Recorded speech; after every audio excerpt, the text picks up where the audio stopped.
Okay, for this assignment, week 3 discussion assignment number 2, exploring screencasting, I'm going to be talking about mixed martial arts, more specifically the UFC.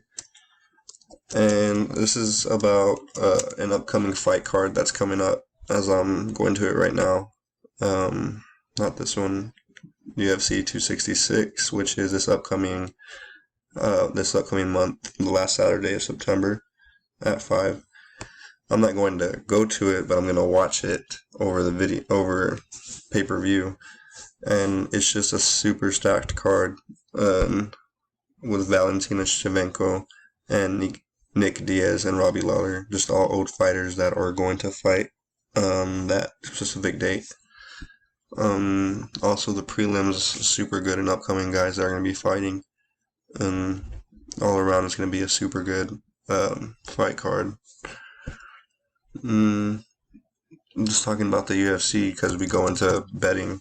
It's one of my main hobbies is betting on the UFC, and I use this website, Bovada.